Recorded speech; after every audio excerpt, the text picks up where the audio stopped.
Yo, peace and blessings, beautiful people. We back here again at the Mix Up Podcast. Your homie DJ B-EZ, DJ M. Dot on the ones and twos. And we got a special guest up in here, Troy Hall, straight out of New Haven. And yo, talk about your business real quick, bro. What's up, brother? Nice to meet you, man. Nice to be out here in Hartford. But yeah, own a little clothing company called Fly High League. Word. Little at the moment, we growing. Nah, I'm going to say you guys are building the foundation because so far in the shirt, I see some great details. So don't say little. I see big things, bro. Absolutely. Big things. Yeah, it's a clothing brand. Started from just like merch and doing stuff for the boys, my boys around the city or whatever. And then it just grew over years. It's been like 8 years now. I'm just grinding. So what was your influences to start, your own clothing line or whatnot? Like, was it from like stuff you saw at malls, stuff that you just seen like from local stores? What was the inspiration, man? I always been into fashion and just trying to be different, just growing up like out here in New Haven and West Haven and just going back and forth to New York. I always got inspiration being out there. Because straight away, as soon as you hop on that metro, you in there. So I always just go shopping out there, be out there from a young age. I just got a lot of inspiration to just be different, you know what I'm saying?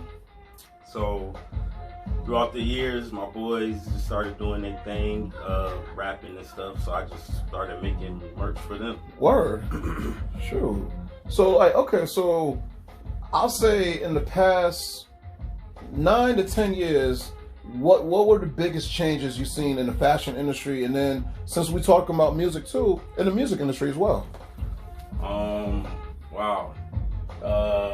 That's a loaded question. It's loaded, but you know what? It makes it's culture. Well, throughout the years, because I'm not up there, but I'm 34, so I done seen the game change from like with the internet and just having more access to like artists and creatives and all that. So I kind of like the change of where it is now, where it's going, because it's not so controlled by the naysayers and gatekeepers. Exactly. You could really like you want to say the Macy's and all of that. Yeah. It's gonna be over for them in a few years. The malls and all that, it's gonna be done. It's gonna be straight to consumers. So it's like I really like that, and that really helped me build my brand over the years, like bigger, just being into the people, being in the streets, and just connecting with people like yourself. And it's a beautiful thing to just cut out the middleman, because for years you had to do it through this, you had to do it through that, but now just doing it independently, like you could just, make your clothes in a production, and then whoever want to get it, if you set your prices, however, and it's a beautiful thing, man. Everybody's shopping on the internet now anyway. Because before you had to build your brand up, build a market, get a whole spreadsheet, get a budget sheet, now present it to these stores that don't even really know our culture, you know what I'm saying? And they be putting this stuff like out of the market, people onto a whole nother wave, and they just putting it. That's why it's about to be done for these stores. It's just straight to consumer now. And since we're on this cutting out the middleman subject, same thing with hip hop. Because think about all the years, like, in the past, it's like, yo, you have to have this deal, you have to have that deal, but now it's been shown to us plenty of times over and over again that if you got the product and you know how to make it yourself and you know how to let's pay the fee for iTunes, let's pay the fee for Amazon or whatever, you can just push it out and be independent. Nah, absolutely.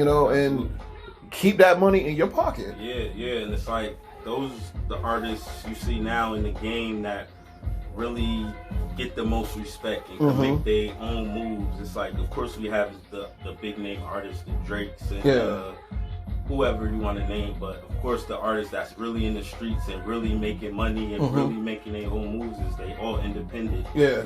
I gotta bring up one name, God bless the dead, Nipsey Hussle. When he was alive, he actually did a album release where his album cost $100. So there's some people that thought he was crazy for that, but then like people like your Jay-Z's and other artists that actually respect the wave, they were just like, you know what? I respect your confidence. I respect your music. I'll pay you know what? I would have buy 10 of those. Nah, you know what I'm saying? Absolutely. So Nipsey, man, R.I.P. man, he paved the way for like the future and like now how to really hustle and get it. Like, of course, we got the Jay-Z's and Rockefeller. Dame Dash, probably one of my biggest idols. Yo, you know what's crazy? Dame Dash does not get enough credit because, and the thing is, I don't like how on the Breakfast Club, like not trying to like crush on the Breakfast Club or whatever. But I don't like how in that one interview they made him look crazy. But the thing is, he's actually speaking the truth. Kind of like how like a couple weeks ago, Joe Budden was speaking the truth about the whole podcast thing, cutting out the middle, like knowing your worth and whatnot. It's a mind frame, yo. And it's Facts. like this dude Dame probably been 10, 20 years ahead of just everybody. Like he just be talking to the future, and it's like same with Kanye. It's like these dudes be talking to us now, but they're talking about the future or things we might not even understand about the industry, about these people, these snakes, and the things you really have to dealing with these gatekeepers. Because the thing is, for years they've been grinding, and this is before all the fame and all that. They had to do the craziest things just to get in, and it's like they're trying to put other people to game. But the thing is, when they're speaking about the truth in the game, the higher ups want to just be like, oh, they're crazy. You got to do it like this. Yeah. You know what I'm saying? You can't Russell Westbrook this. You gotta be straight up John Stockton. You know what I'm saying? And no shots at John Stockton, but you know what I'm saying. Absolutely. But it's the game. You know? Yeah, man. That's the world we live in. Yeah. At the end of the day.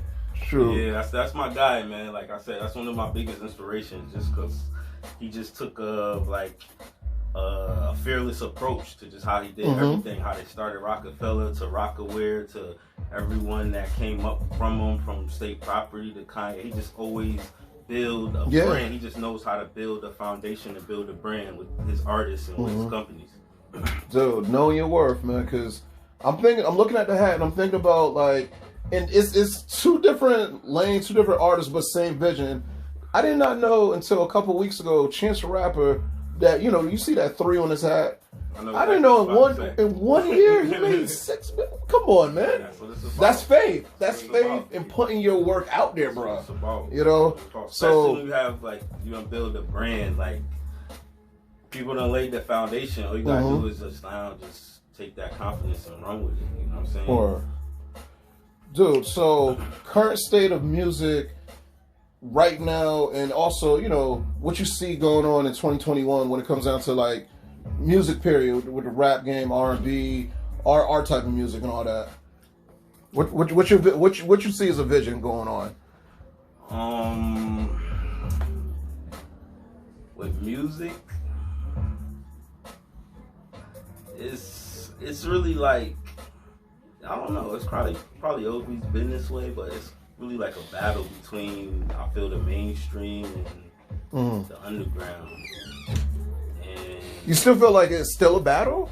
Because I feel like the underground, like, we're at the point now where you don't even need to be on your Kiss FM or your Z100 to really make it like big and whatnot. As long as you got that your fan base and you travel and you build on that, I feel like you could, like, an artist like Tech Nine, I don't think I ever heard him on Top 40 radio, but he's a millionaire over. Yeah. As far as like from the consumer aspect, looking at the outside looking in. Yeah. It's like they both trying to prove to the consumer that like we it's like this is the thing to go with. Like or independent is to go with. Artists is like no mainstream to go with. Like, you know, so that's the battle. You know what I'm saying? The record label's still trying to keep that hold on the streets and like to the real artists, but if they not knowledgeable or they don't have the resources, or you may have to go that deal. Yeah. It's like it's not a bad. It's not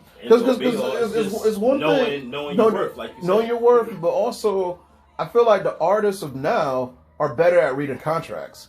Because in the '90s, some of the contracts I was hearing about were unbelievable. Shout out to Diddy and Baby from Cash Money and all of that. Now I'm glad you brought them up, because a lot of people bring them up because they're so known and they're in the face, but they were just doing like the protocol of the record industry. You know what I'm saying? They just happen to be those faces in those running those labels. Yeah. That was protocol. Like you went to any other label, they was gonna sign you probably to the same deal, or not worse. You know what I'm saying? So it's just unfortunate that's the way it was going, but these guys just made money and just capitalized. But I'm happy that you and the current artists that's around right now, y'all better at just like straight up like, okay, let me read this real quick. Let me get my lawyer involved with this. If this doesn't make no sense, like, what is this 2080? What ask questions? Because I feel like it's still going on though. As you see, it just happened to Megan Thee Stallion, and a lot of these artists go through these things. And it's like, and imagine, think about this. She's one of the biggest artists right now, and she's making a lot of money, but she could be making more money if the beginning part of that deal was damn. Just believing in yourself. Now you got me thinking like before I sign anything, read it 3 times over. That's your dream collabs that you will want to do in the future. Dream collabs. That's a good one. I forgot. Dream collab. I just want to do like. I've been enjoying like a lot of the collabs from like up and coming people lately. It's a dude in Chicago, Joe Fresh Goods. He does like a lot of dope collabs. He's a real dope artist, young black dude. Like he's done collabs with like Snapple, the NFL. So he's eating good. He's killing it. He's like one of my like inspirations. You know what I'm saying? And it's like I just like doing like different things like that, and it's like could love to collab with just like an airline, do their merch, or like because that money is absolutely rolling. It's just different, but it still fits in with your brand, and it's just all about like, you know what I'm saying, doing those different collabs that's gonna hit people like, oh wow, that's different. You know what I'm saying? Like I said, he did a collab with Snapple, like that was different. And I didn't even know, I don't know the owner of Snapple. I never even seen them doing anything like that. Because the thing is with Snapple, like, you got to deal with them. There's a possibility you can have your information underneath that cap and whatnot. So that's smart, yo. Absolutely. Yo, any shout outs, my G? I just want to shout out my man Tay, A-Like Tay on Instagram. I'm Troy Fly High on Instagram. My dude Slay for setting up this interview. That's my brother. The shop, FHL Vintage Shop. Follow us on the gram. You know, we got the vintage, we got the gear, the merch. All that, man. And I appreciate the opportunity. Most definitely. And also, shout out the website or the social media where I could just get all of that, because I actually want one of those. Yeah, I got you. I got a little gift for you too. FHL Vintage Shop.bigcartel.com. You get everything up there. We got, like I said, everything. Word. Variety. Dude. Yo, any words from you, my G? Because you just chilling, like... Yeah, introduce yourself. This is the manager. Like, we used to have a shop in Hamden. This is the manager. Just like I'm like you said, I'm A-Life Tay. Tay on Instagram. You know, like I said, I'm the manager. You know, just, ready, getting stuff done, like you said, we got a lot of big things coming, a lot of plans, a couple pop-ups, pop-up shops, and, about to go big. Word. Because honestly, sky's the limit, and honestly, after everything we done been through this year, 2021 is all year and whatnot. Yeah. So I'm ready for it and whatnot. And shoot, any other shout outs real quick since we're still here? Yeah, I just wanted to show a couple of the merch pieces. Oh yes. Yep. This was like a couple pieces from my latest design. My latest collection. I was basically doing